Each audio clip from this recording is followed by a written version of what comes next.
t'accorder, de t'adorer. Dans la Bible nous dit, tout ce qui respire loue l'Éternel. Éternel, quand bien même les hommes refuseront de t'adorer, la créature célébreront, les arbres célébreront tes bontés et ton amour. Et nous, nous sommes reconnaissants de tout ce que tu as fait pour nous, Seigneur. Tu nous as donné la vie. Voilà pourquoi nous glorifions encore ton nom cet après-midi. En communion avec le Saint-Esprit, nous voulons t'élever. Seigneur, laisse que ces instants soient pour ta seule gloire. Que je diminue, que tu sois élevé, Seigneur.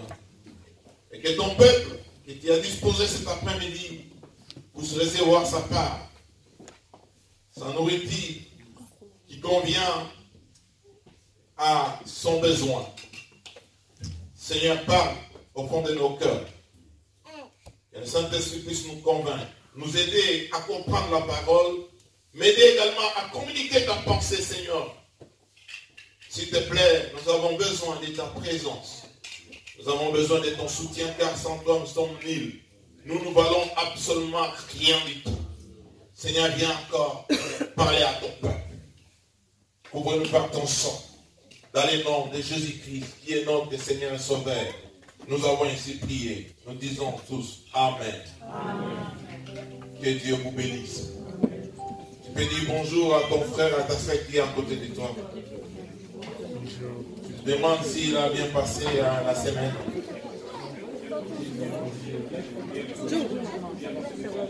Joe, est-ce que tu sais, toi, là? Elle est là.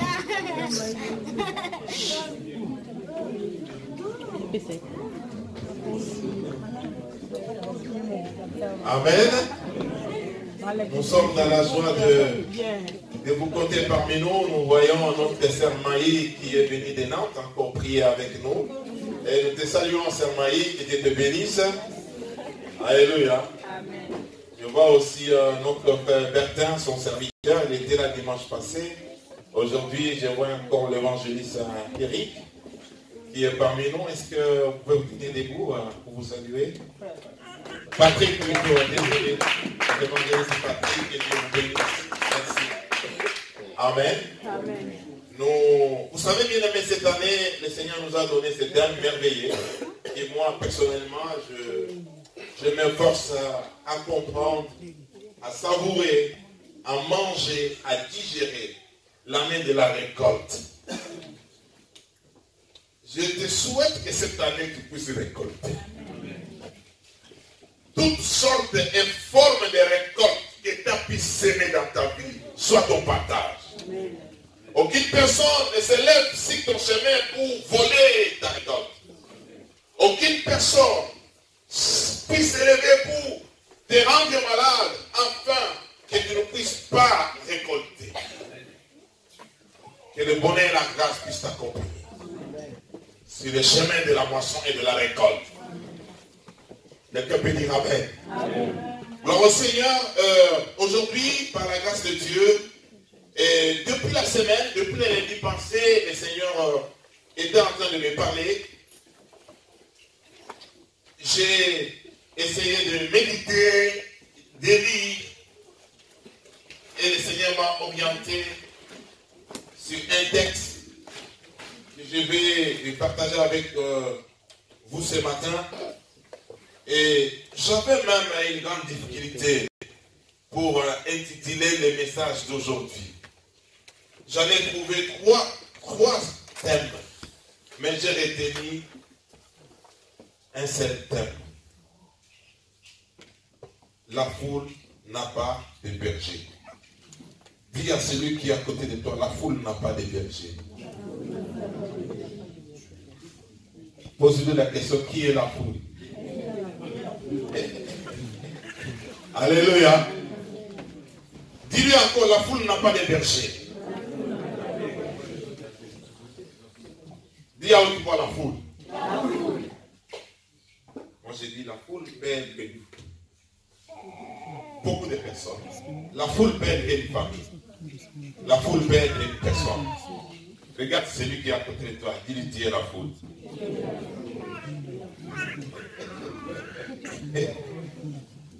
Pose la question, as-tu un berger?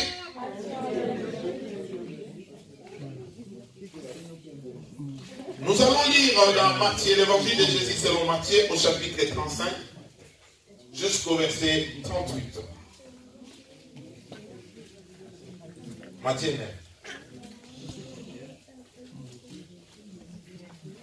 Matthieu 9, 35 à 38.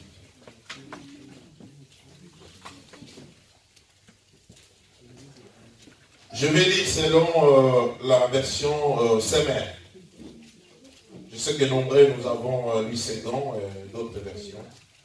Je préférais aujourd'hui lire selon la version Semer. La Bible dit, Jésus parcourait toutes les villes et tous les villages pour enseigner dans leurs synagogues. Vous pouvez calmer les enfants, ou soit les enfants peuvent aller de l'autre côté. Je reprends.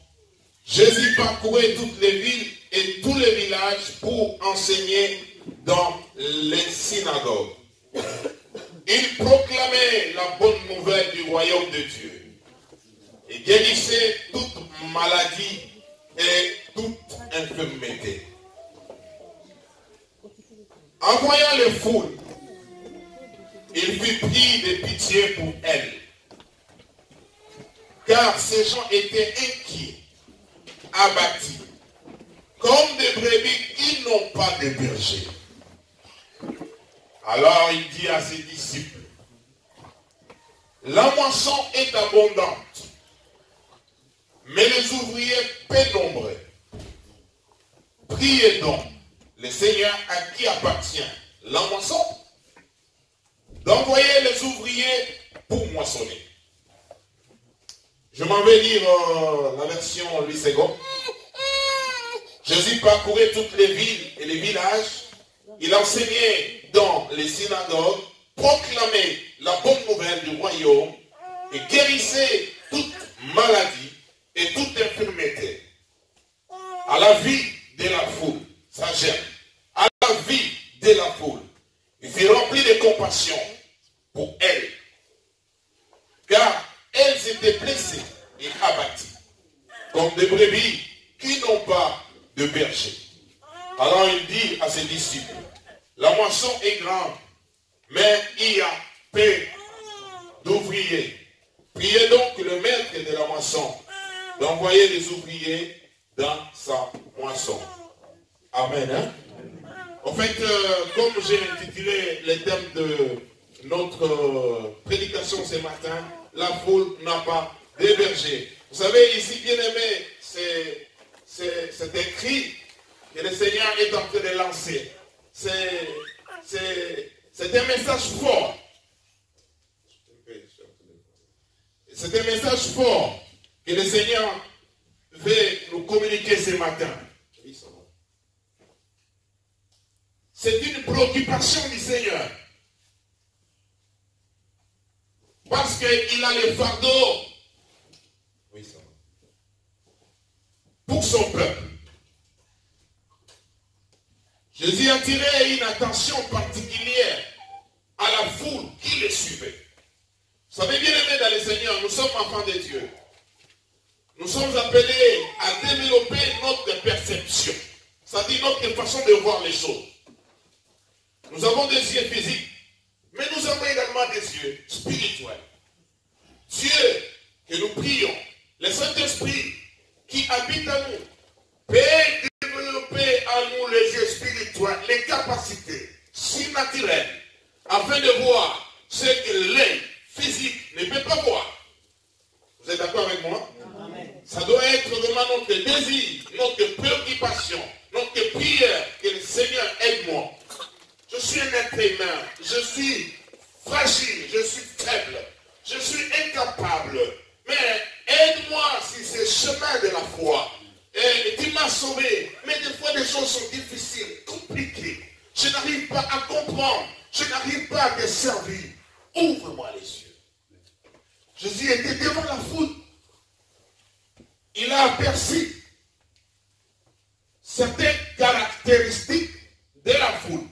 Un comportement de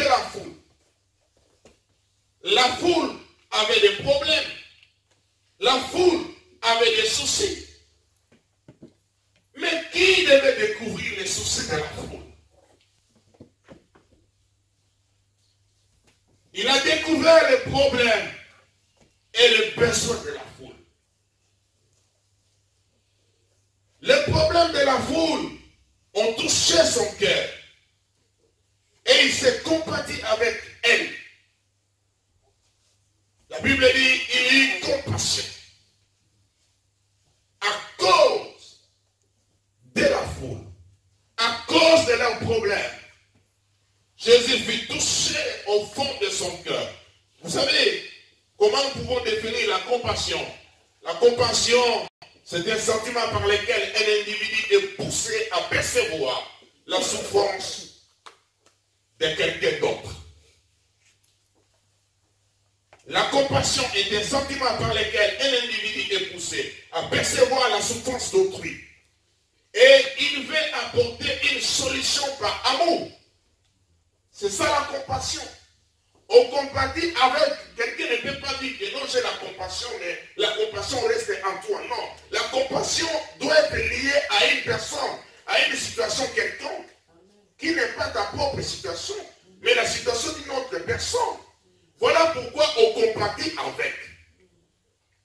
Quelqu'un comprend? Amen. Alléluia. Et pour continuer dans la définition de la compassion, nous pouvons dire aussi, c'est aussi souffrir avec. Quelqu'un est dans la souffrance. La souffrance de l'autre devient ta souffrance. Nous, en tant qu'être humain, tu peux être incapable d'apporter une solution. Mais le fait de souffrir avec, de comprendre la situation de la personne, d'essayer un peu de se mettre à sa place. Tu peux manquer l'argent. Tu peux manquer les biens.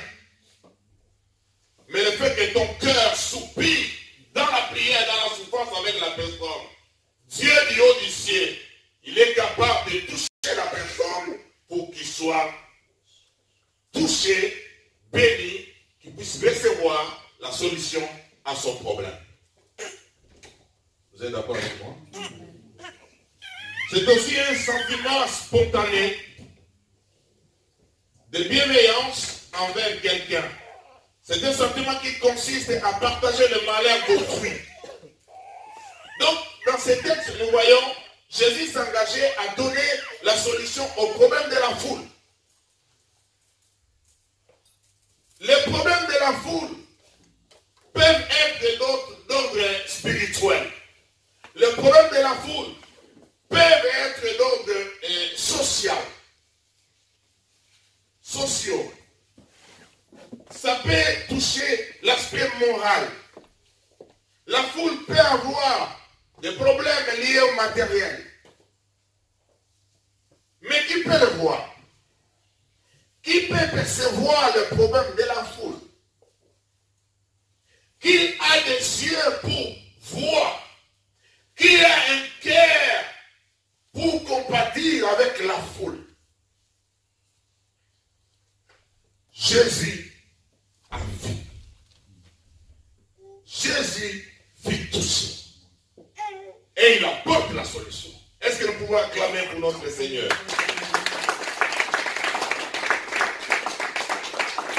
La Bible nous dit, Jésus parcourait de ville en ville pour enseigner dans les synagogues. Annoncer la bonne nouvelle du royaume. Frère, Jésus est mort pour nous.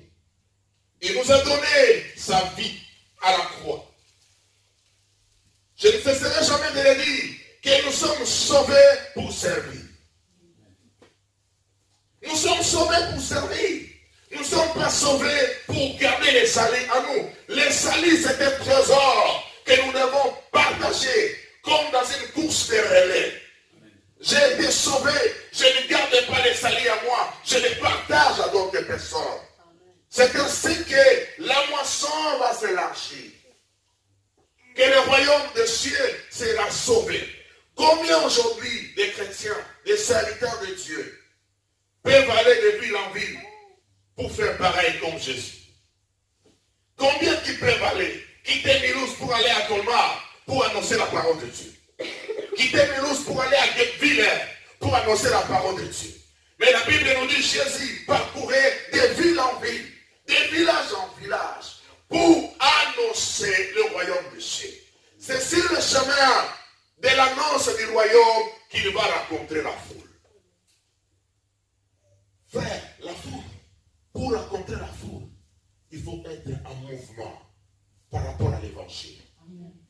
Quand il restera statique, comme un monument, comme quelqu'un qui garde seulement pour lui la foi qu'il a reçue, jamais tu rencontreras la foule. Jamais tu comprendras le problème de la foule. Jamais tes yeux s'ouvriront pour voir les besoins de la foule. Dieu ouvre aux hommes et aux femmes qui bougent pour le royaume. Amen. Amen. Tu me diras, pasteur, moi je n'ai pas de moyens pour faire des villes en ville. N'en parlons même pas de pays en pays pour annoncer l'évangile. Et j'aimerais te dire, tu peux parcourir de maison à maison pour annoncer le royaume des cieux. Tu peux parcourir de personne à personne. Est-ce qu'il y a quelqu'un à côté de toi? Est-ce que tu peux toucher cette personne? Tu lui dis non, tu es une foule. Je peux parcourir le monde par toi. Je peux parcourir des villes par toi. Alléluia. Mais dommage, aujourd'hui les chrétiens ont perdu les ailes. Même les serviteurs de Dieu se contentent que de prêcher à l'église. Alléluia.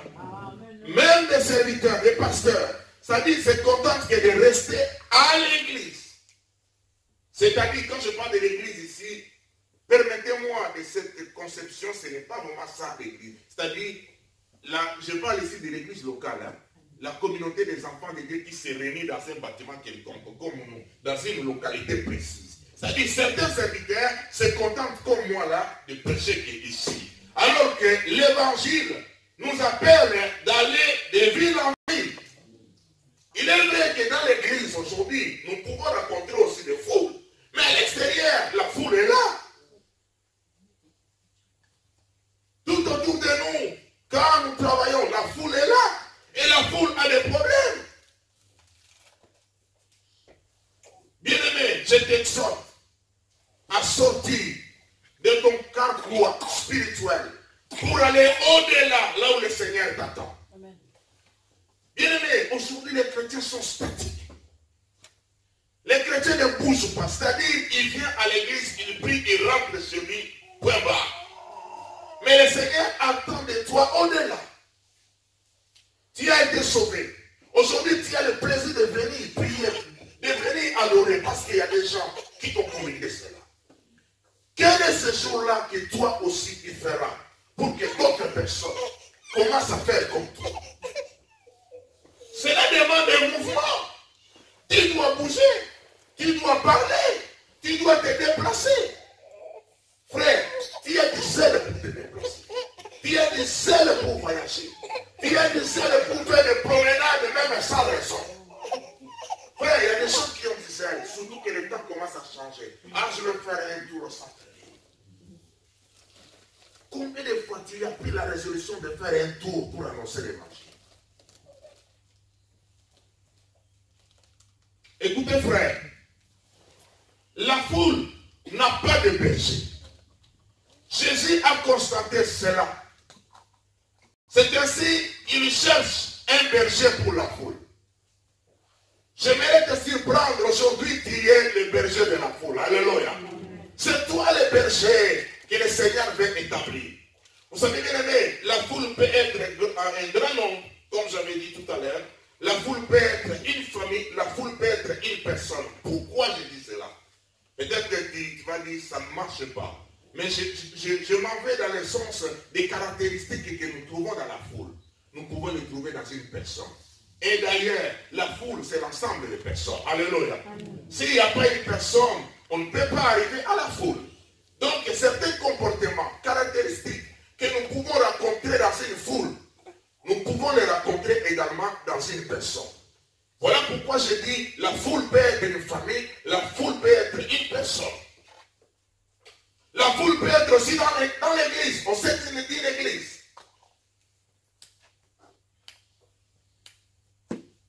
La foule a besoin d'un berger. Sans le berger, la foule est inquiète. Sans le berger, la foule est abattue. Sans le berger, la foule est sans direction. Sans le berger, la foule est sans position. Sans le berger, la foule ne mange pas bien. Sans le berger, la foule vit dans les désordres. Sans le berger, la foule ne peut pas faire un bon choix. Combien le monde aujourd'hui est perdu, le monde est inquiet. Vous voyez maintenant ce qui se passe. Par exemple, dans notre pays, ici la France, à Paris, les gilets jaunes, ils sont inquiets par rapport à leur avenir, par rapport à l'avenir des enfants. La foule est inquiète, la foule veut manifester ses besoins.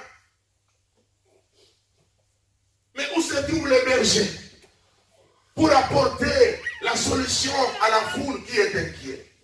La foule est abattue. Vous avez vu la semaine passée, il y a, je ne sais pas dans quel pays de Scandinavie, où il y a un homme est allé dans une mosquée. Il a tué, c'est encore dans quel pays? En Australie. Nouvelle-Zélande. Il a tué, je crois, 49 personnes. 50 personnes. Pourquoi? Parce qu'il est inquiet. Il est inquiet de quoi? Il y a une théorie de remplacement. Ils disent, voilà, des philosophes, il y en a un philosophe français ici qui a écrit cette théorie de remplacement. Il dit, les populations étrangères viennent nous envahir, ils vont nous remplacer. Il est inquiet. Il dit, pour donner la solution à ces problèmes, c'est toi. Où sont les bergers? La foule est inquiète. Où sont les bergers? Bien-aimé, tu as la solution à ces problèmes. Regarde ton frère dans ce qu'il a dit. J'ai la solution à ces problèmes. Alléluia. Et tout ce qui est, la foule est abattue. La foule est abattue. Par rapport à notre planète, j'ai vu cette fille-là qui a initié le mouvement écologique. Parce que l'homme consomme mal. Parce que l'homme est en train de détruire la planète. Les jeunes mineurs commencent. J'ai suivi ici en France dans la radio. Il dit, les parents, les hommes adultes et tout ça, ils sont en train de détruire le monde. Et qu'est-ce qu'ils vont nous laisser, nous, avec nos enfants? S'ils ne s'occupent pas de la terre, nos enfants ne seront pas comme nous, ne bénéficieront pas des avantages que nous avons, nous, bénéficiés aujourd'hui. Les jeunes sont inquiets. Et Dieu vient. Et il cherche. Il dit, la foule n'a pas de berger. Comment apporter la solution à tous ces problèmes? Bien-aimés, quand nous lisons la Bible, nous allons voir certaines réactions de la foule, même à l'époque de Jésus-Christ. Lisons un peu dans Jean 6, versets 25 à 27. Nous allons voir la réaction de la foule. Jean 6, versets 25 à 27. Et comment la parole de Dieu répond, et Jésus a répondu à ces problématiques. La Bible dit ceci. Jean 6, verset 25. Il est trouvé de l'autre côté du lac et lui dit, Maître, quand es-tu venu ici? Jésus leur répondit, en vérité, je vous l'ai dit, vous me cherchez non pas que vous avez vu des signes, mais parce que vous avez mangé du pain et que vous avez été rassasiés. Travaillez non pour la nourriture périssable, mais pour celle qui subsiste pour la vie éternelle. celle que le Fils de l'homme vous donnera, car c'est lui que le Père, Dieu lui-même, a marqué de son empreinte. Amen. Écoutez, là nous voyons, après avoir expérimenté la bénédiction, des miracles, Jésus s'est retiré et la foule l'a suivi. Là, j'étais en train de lire la parole de Dieu, je vois tous ces villages. J'ai pensé à mon fils, pasteur Papou Mouyanga, qui est passé à Capernaum. Alléluia. Il est là, il m'envoie, papa, la Bible en live, la Bible en live. Il était là à Capernaum, oui, parce qu'il est en Israël. Ça, j'ai beaucoup admiré son initiative. Alléluia. Beaucoup apprécié, il est là. Ce matin, il m'a envoyé, il dit, pasteur, c'est le Mont Carmel, je suis là, regarde ici où Élie avait allumé le feu. Il est là, il est parti. Voilà un peu quelqu'un qui peut investir son argent pour aller découvrir ce que Dieu dit dans la parole. Ça fait partie des investissements du royaume. Alléluia. Parce que moi, quand je parle de Capernaum, et lui, lorsqu'il va parler de Capernaum, on n'aura pas la même conception. Est-ce que vous comprenez? Alléluia.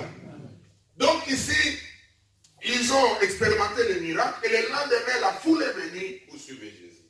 Parce que la foule a des illusions. La foule a des prétentions. La foule a des fois ces idées qui ne marchent, qui ne sont pas conformes avec la parole de Dieu. Jésus, parce qu'il voulait ramener la foule sur le droit chemin, il dit, mais pourquoi vous me suivez? Vous ne me suivez pas parce que vous avez expérimenté le miracle, mais parce que vous avez mangé et que vous êtes rassasiés. Combien de gens viennent à l'église parce qu'ils ont mangé? Frère, toi qui viens prier à l'église parce que tu étais malade, Dieu t'a guéri. C'est bon. C'est une bonne chose. Mais viens prier parce qu'il est mort pour toi. Il a donné sa vie pour toi. Ne le suivez pas parce qu'il t'a... C'est bien, c'est déjà une bonne démarche. Alléluia. Mais ce qui est important, beaucoup de gens, beaucoup des églises aujourd'hui regorgent que la foule. Les gens qui sont là, ils prient pour recevoir des solutions terrestres. Que Dieu me donne le mariage, que Dieu me donne telle chose, il va sentir même dans ses prières. Il n'a pas le temps d'intercéder pour le salut des âmes. Il n'a pas le temps de compatir à d'autres personnes. Tout est centralisé sur lui-même. Même dans ses prières. Jésus a détecté les sentiments, la compréhension de la foule. Il dit, pourquoi vous me suivez? Et Jésus te pose la question aujourd'hui, pourquoi tu le suis? Par intérêt quelconque? Qu'est-ce que tu veux gagner? Je te propose que tu puisses gagner d'abord le salut. Et tout sera donné par-dessus. Parce que Dieu n'est pas contre. Alléluia. Il est prêt à nous donner tout ce que nous voulons. Mais d'abord, le salut. Dis avec moi, le salut d'abord. La foi d'abord. Luc 23, verset 23.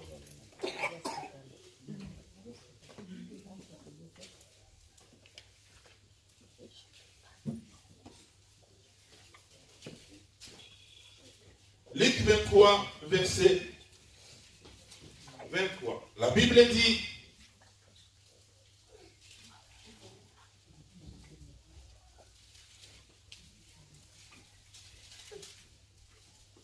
cependant, ils insistaient à grands cris, demandant qu'il soit crucifié.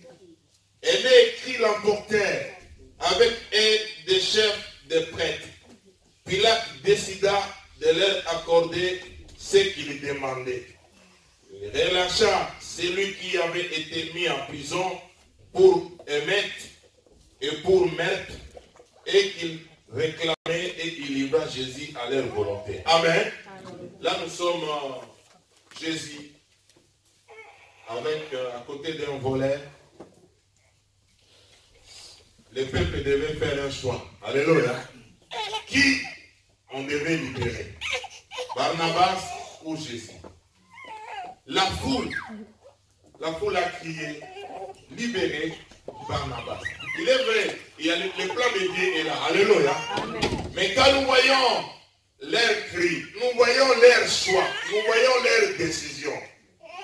Et être comme la foule, ce n'est pas une bonne chose. Frère, il faut se démarquer de la foule. Voilà pourquoi les saluts, la vie chrétienne est individuelle. C'est personnel, toi avec Dieu. Ce n'est pas une collectivité. Ah, je viens parce que mes frères, mes amis vont à l'église. Moi, tu dois faire une expérience personnelle avec Jésus. Il faut te démarquer de la foule. C'est pareil, nous voyons dans les courses, par exemple, j'aime beaucoup le marathon. Quand ils commencent, tous ils sont dans la foule. Mais il faut qu'il y ait quelqu'un qui puisse se démarquer de la foule, afin qu'il soit appelé champion. Ma prière est qu'il soit appelé champion.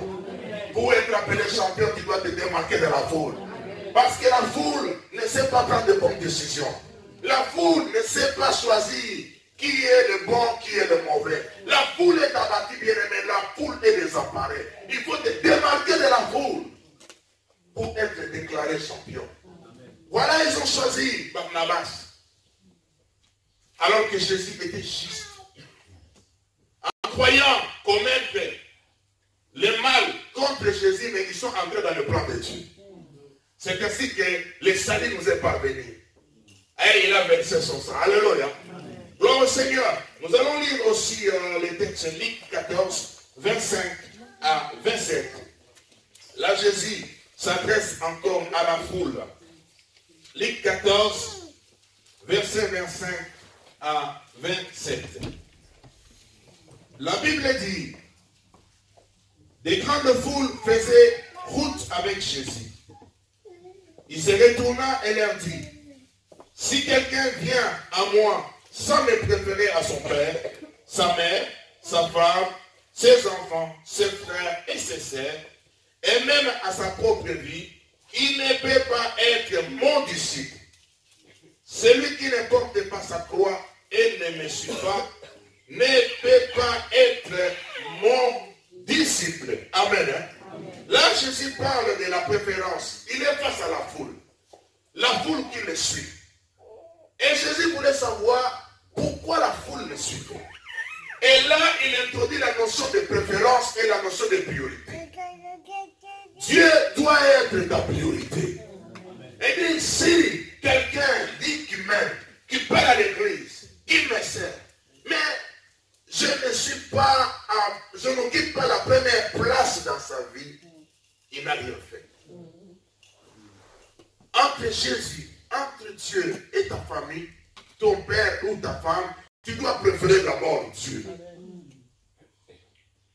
Alléluia. Mais la foule, quand tu poses la question à la foule va préférer sa femme. Alléluia. Parce qu'il aime tellement sa femme, elle est tellement belle, elle fait de beaux repas, de beaux menus.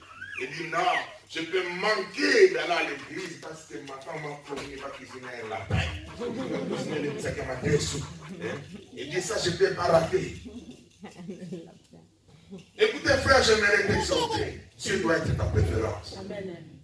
Il doit être la priorité de ta vie. Alléluia. La priorité pour ta vie. C'est ainsi que nous sommes là, nous venons pour nous encourager afin qu'il occupe toujours la place de préférence dans notre cœur. Nous allons lire aussi dans Jean 6, 66 à 69. Jean chapitre 6, 66 à 69. J'ai beaucoup aimé ce texte. La Bible nous dit dans le verset 66, je commence la lecture. Dès ce moment, beaucoup de ses disciples se retirèrent et je commence au verset 60, excusez-moi. Après l'avoir entendu, beaucoup de ses disciples disent, cette parole est dure. Qui peut l'écouter? Jésus savait en lui-même et ses disciples murmuraient à ce sujet. Il leur dit, cela vous scandalise si vous voyez le Fils de l'homme monter là où il était auparavant. C'est l'Esprit qui fait vivre. L'homme n'arrive à rien. Les paroles que je vous dis sont esprit et vie. Verset 64. Mais il y en a parmi vous quelques-uns qui ne croient pas. En effet, Jésus savait dès le début qui étaient ceux qui ne croyaient pas et qui était celui qui les trahirait. Il ajoutera, et voici pourquoi je vous ai dit, que personne ne peut venir à moi, à moins que cela ne lui soit donné par mon Père. Verset 66. Dès ce moment, beaucoup de ses disciples se retirèrent et arrêtèrent de marcher avec lui. Jésus dit aux 12, et vous, ne voulez-vous pas aussi vous en aller? Simon-Pierre lui répondit, Seigneur, à qui irons-nous? Qui a les paroles de la vie éternelle. Et nous croyons et nous savons que tu es le Messie, le Fils du Dieu vivant. Amen. Alléluia. Vous savez, quand on est dans la foule bien aimée, c'est difficile de comprendre, c'est difficile de recevoir une parole qui pourra mettre ta foi en nous. Parce que la foule cache beaucoup de choses. Parce que la foule, nous avons une image de la foule, c'est l'apparence. Alléluia. Jésus a parlé. Il a donné un message dit. La foule qui le suivait se sont dispersées. Et il est resté que ces 12, les disciples. Il a posé la question, mais vous, pourquoi vous continuez à me suivre? Et Pierre prendra la parole et dit, où irons-nous? Nous avons compris que c'est toi qui as la parole de vie. Alléluia. Est-ce que frère, est-ce que toi tu as compris déjà que c'est Jésus qui a la parole de la vie pour ton avenir? Alléluia. Si tu as compris que c'est Jésus qui a la parole de vie pour ton avenir, ta façon de vivre va changer. Ta façon de faire va changer. Ta façon de servir va même changer. Frère, vous savez, quand nous venons à l'église, la parole peut nous toucher, la parole peut nous faire mal. Mais cela ne doit pas nous pousser à fuir, à quitter l'église. Cela doit nous pousser à nous rapprocher encore du Seigneur. Peut-être tu as commis le péché. Peut-être tu es tombé. La parole qui sort, ce n'est pas pour te condamner, mais pour te relever. Te relever par le chemin de la repentance et par le chemin du pardon. Alléluia. Oui, bien aimé dans le Seigneur. La foule qui était là, ils sont restés. Écoutez frère, bien aimé dans le Seigneur, la solution de la foule est auprès des disciples. Dis avec moi, disciples. Jésus s'adressa à ses disciples. Vous savez, dans ce texte-là, là je retourne dans ce texte. Jésus s'adressa à ses disciples. Comparant la foule qui est abattue, qui est inquiet, qui est malade avec la moisson. Alléluia. Il dit, regardez la foule. Ils sont comme des brebis qui n'ont pas de berger.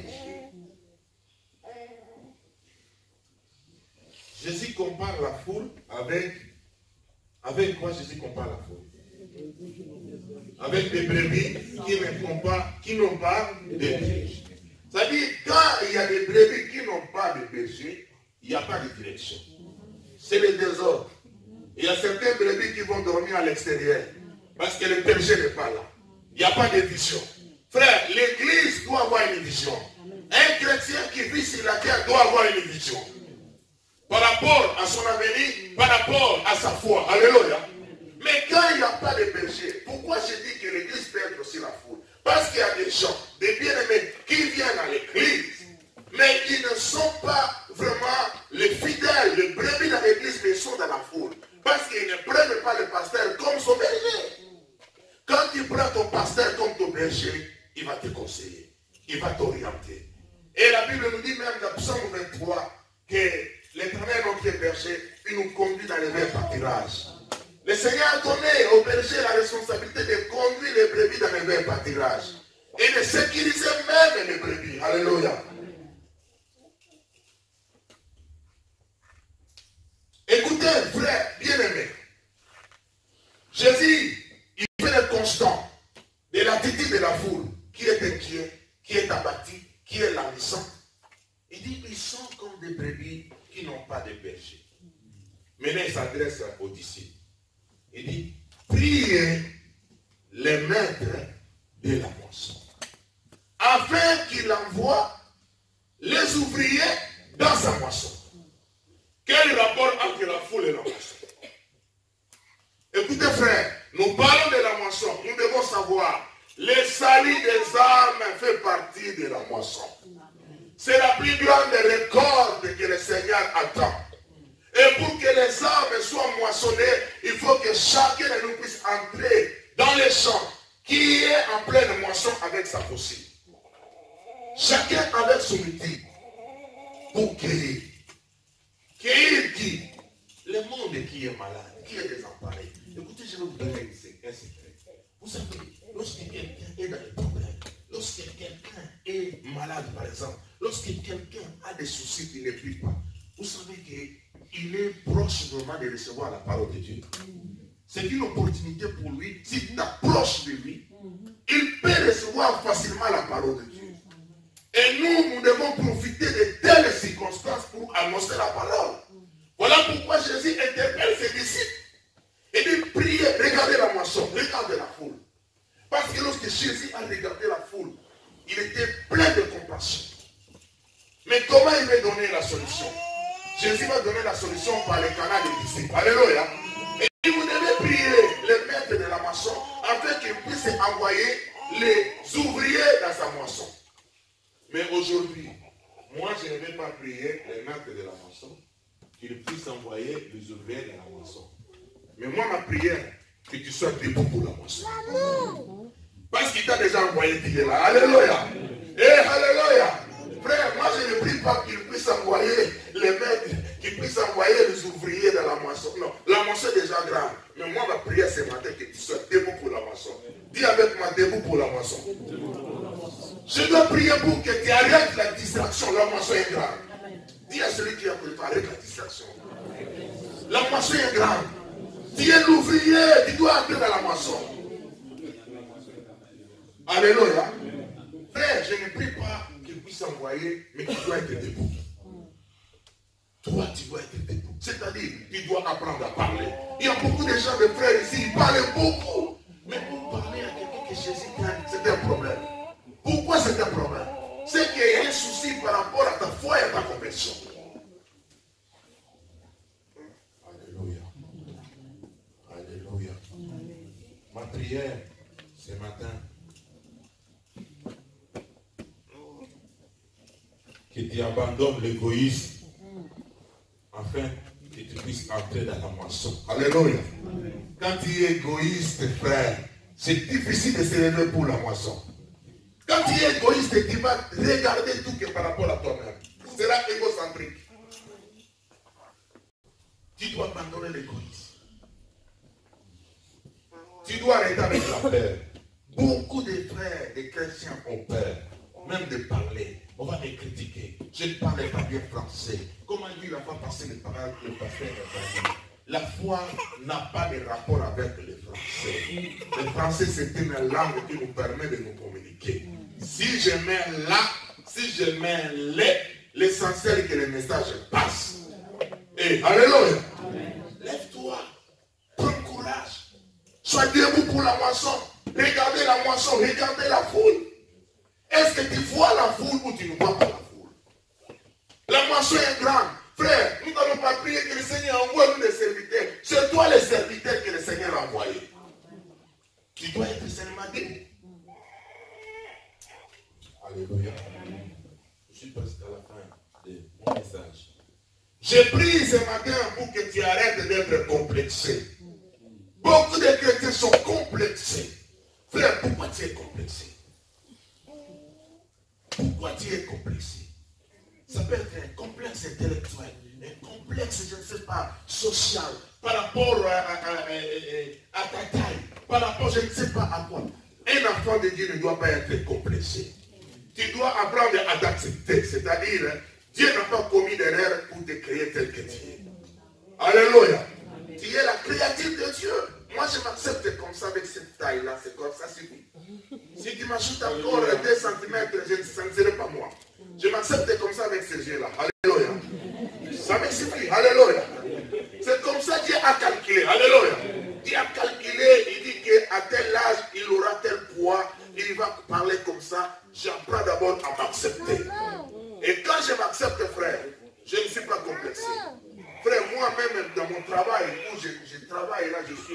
de travail, je ne suis pas complexé. Je parle. Même des chefs, ils disent, quand tu parles bien comme ça, qu'est-ce que... Oui. Quand il y a un problème pour parler, on était toute la fois passé avec une réunion avec notre directeur. Tous les chefs, ils étaient là, ils posaient une question pour parler. Je voulais parler, mon chef qui était là, il m'a dit, mais après, ça dit. J'ai dit, non, je vais parler. J'ai pris la parole. J'ai parlé, j'ai expliqué. Vous savez, frère, et bon, certains savent que je suis pasteur. Alléluia.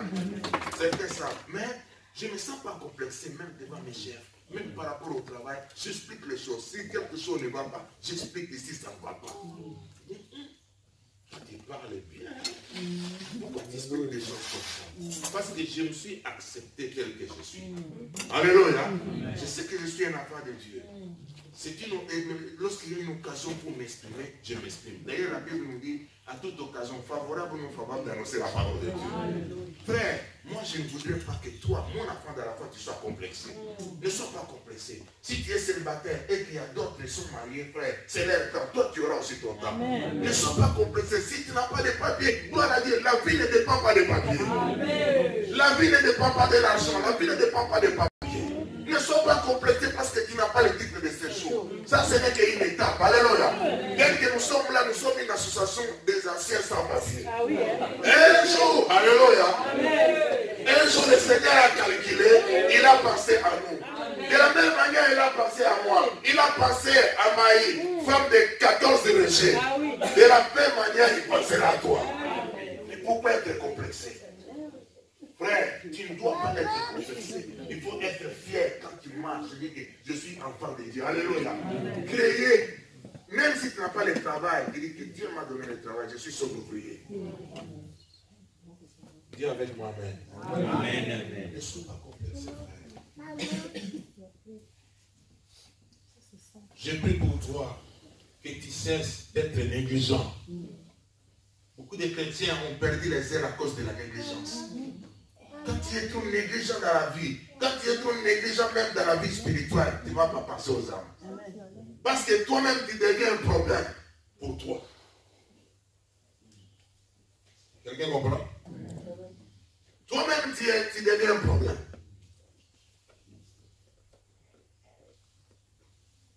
Nous devons éviter la distraction quand la moisson est grande. Sois debout pour la moisson. Le dernier verset que j'aimerais que nous puissions lire ensemble dans Proverbe 10, 1 à 5. Mais c'est la dernière partie qui m'a fort touché. Mais j'aimerais vous partager déjà les 5 versets. Et enfin, je vais donner un petit commentaire au verset 5. J'ai fait la lecture, Proverbe 5. Proverbe 10, excusez-moi. Verset 1 à 5. Un fils sage fait la joie d'un père. Un fils stupide le chagrin de sa mère. Les trésors acquis par la méchanceté ne sont d'aucun profit. Mais la justice délivre de la mort. L'Éternel ne laisse pas les justes souffrir de la faim. Mais il repousse l'avidité des méchants. Celui qui agit avec nonchalance. Nonchalance, c'est quoi encore? Comment est synonyme de nonchalance? Celui qui agit par manque d'intérêt. Donc tu fais... Pardon? Ça, tu compliques encore vraiment. Manque d'intérêt, c'est bon. Paresse aussi. Amen. Hein? Donc, écoutez, je te souviens quelque chose. Frère, quand tu fais quelque chose, il faut le faire avec un intérêt. C'est-à-dire pas un intérêt sordide comme ça, mais il faut le faire avec détermination. Voilà, il faut le faire avec conviction. Voilà ce qu'il fallait. Ne pas être lâche. Tu fais quelque chose comme si tu ne le fais pas. Tu ne veux pas. Frère, fais avec conviction. Amen. Je continue. En plus, la Bible dit, tout ce qui n'est pas le fruit d'une conviction est péché. Amen. Quand tu fais quelque chose sans conviction, tu pêches. Verset 4, celui qui agit avec nonchalance s'appauvrit. Donc celui qui fait des choses sans conviction Il prophétise aussi sa pauvreté. Tu prépares ta pauvreté toi-même quand tu fais des choses sans conviction. Tu n'as pas envie de sortir parce que tu vois d'autres veulent sortir, toi aussi tu sors. Moi je sors parce que je suis convaincu de sortir. Amen. Alléluia. Oui, c'est ça. On fait des choses avec conviction. Mais la main des personnes actives est source de richesse. Alléluia. Frère, vous écoutez, la main des personnes actives. C'est-à-dire la main qui bouge. On peut prendre aussi les pieds qui marchent. Alléluia. Dans la foi, nous dirons, un chrétien qui bouge pour le salut des âmes, pour l'intérêt du royaume, il est une source de richesse pour son avenir. Amen. Alléluia. Ça, nous avons donné seulement un contexte. Ça, c'est une base. J'ai essayé d'alimenter. J'ai donné des contextes encore pour alimenter. Parce qu'ici, on nous donne des bases. Et nous devons alimenter cela. Et le verset 5 dit, celui qui moissonne pendant l'été est un fils avisé. Celui qui dort pendant la moisson est un fils qui fait la honte. Jésus a regardé la foule. La foule était languissante. La foule était abattue. La foule était comme des brebis sans berger. Jésus s'adresse à la foule, aux disciples. Priez les maîtres de la moisson qui puissent envoyer les ouvriers dans la moisson. Pour faire quoi? Pour moissonner. Alléluia. C'est-à-dire nous sommes pendant la période de la moisson. Mais celui qui dort pendant la moisson, il fait la honte. C'est-à-dire, toi qui n'évangélises pas, toi qui ne cherches pas à voir le problème de la foule afin d'apporter la solution, tu fais la honte. C'est choquant.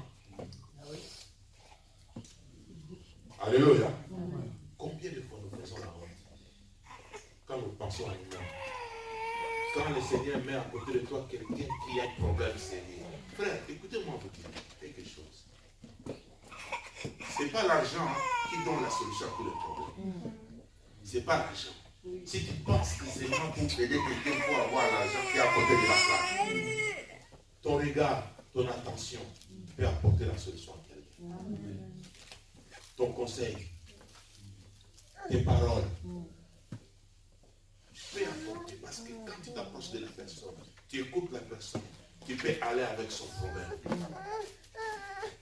Le paralytique qui était devant les tentes, puis il y a les gens qui montaient. Ils n'avaient ni l'argent ni l'or. Pourquoi cette personne a été guérie? La Bible dit qu'ils ont fixé les regards sur la personne. Ils ont aperçu le réel problème de la personne. Je n'ai ni l'argent ni l'or. Mais ce que j'ai, je te donne. Lève-toi et marche. Tu n'as pas l'argent, tu n'as pas le papier, tu n'as pas un mari, tu n'as pas une femme, tu n'as pas les enfants, mais tu as Jésus-Christ. Jésus qui est en toi, il est capable de faire beaucoup de choses dans la vie de la foule qui est perdue tout autour de nous. Que Dieu te bénisse. Le Seigneur marche avec nous. Nous allons nous tenir debout pour dire merci à Dieu. Alléluia. Tu as écouté la parole, frère. Tu as écouté que ouvre-toi, ouvre ton cœur. Dis Seigneur, s'il te plaît, j'ai besoin de ta présence. Je vais comprendre ce que tu veux pour moi. Ouvre ton cœur, commence à parler, frère. Sois-toi libre devant la présence de Dieu. Sens-toi à l'aise de s'exprimer devant lui. Oh Seigneur, merci. Tu m'as interpellé cet après-midi. La moisson est grande, mais il y a plein d'ouvriers. Alléluia, je suis parmi les ouvriers parce que la foule est déjà parlée. La foule peut être ma famille. La foule peut être mon frère et ma soeur. Alléluia, mon ami. Alléluia, prions le Seigneur. Commençons à parler. Que tout et chacun parle à notre Dieu. Alléluia, parle de ton cœur. Parle, bien-aimé, que le Seigneur te fasse grâce. Alléluia, praise the Lord. Thank you, Jesus. Alléluia, laisse-moi célébrer à ton nom. Laisse-moi proclamer ta grandeur. Dieu le Dieu béni, le Dieu de mon salut. Éternel, ouvre mes yeux. Ouvre les yeux, ouvre mes yeux. Ouvre les yeux de mon cœur. Alléluia, oui, Tamashanda. Ouvre les yeux de mon cœur. Yandarama Moshanda. Yandarama Moshanda. Je condamne les Moshanda. Je condamne les Moshanda. Je bénis ton nom parce que tu es Dieu. Merci parce que tu me donnes la santé. Merci parce que tu me parles encore. Que mes yeux s'ouvrent, alléluia. Que tu renouvelles mon cercle pour le royaume. La moisson est grande, mais il y a peine d'ouvrier. Alléluia. Seigneur, je prie que ton peuple soit debout pour la moisson. Debout pour le royaume. Debout pour ta manachon. J'en ma cochon. C'est un ma cochon.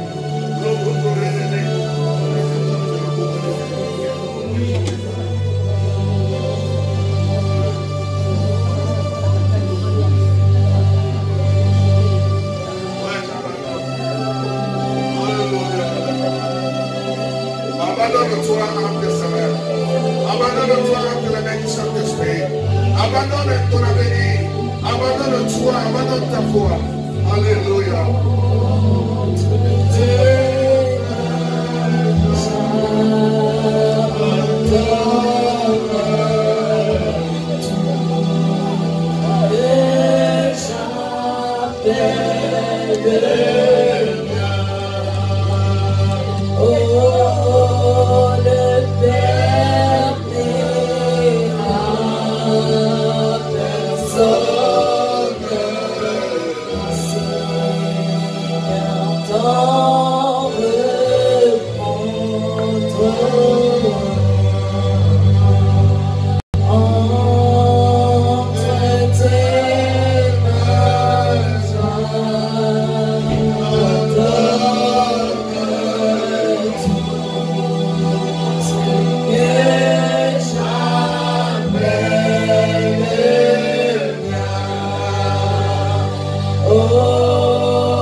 Que chacun puisse récupérer son outil. Alléluia, afin d'entrer dans la moisson. Alléluia, éternel, fais-nous grâce. Partout nous serons, Seigneur, nous puissions parler de toi. Nous soyons attentifs, Seigneur. Alléluia, à ta pensée, à ta volonté. Attentifs, éternel, à comprendre que la foule qui est le monde est perdue. La foule est inquiète. La foule a besoin des réponses concrètes venant de l'église, venant des péchés que nous sommes. Seigneur, merci. Merci de nous avoir parlé. Merci de nous avoir convaincus. Merci de nous avoir fortifiés. Avec toi, Seigneur, nous ferons des exploits. Reçois l'honneur, reçois la gloire, reçois la louange, Père, au nom de Jésus-Christ, qui est notre Seigneur Sauveur. Nous avons ainsi prié. Amen. Que Dieu nous bénisse.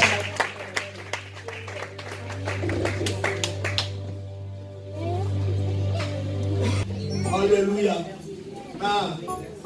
Alléluia. Alléluia. Jésus. Oh. Là, Seigneur.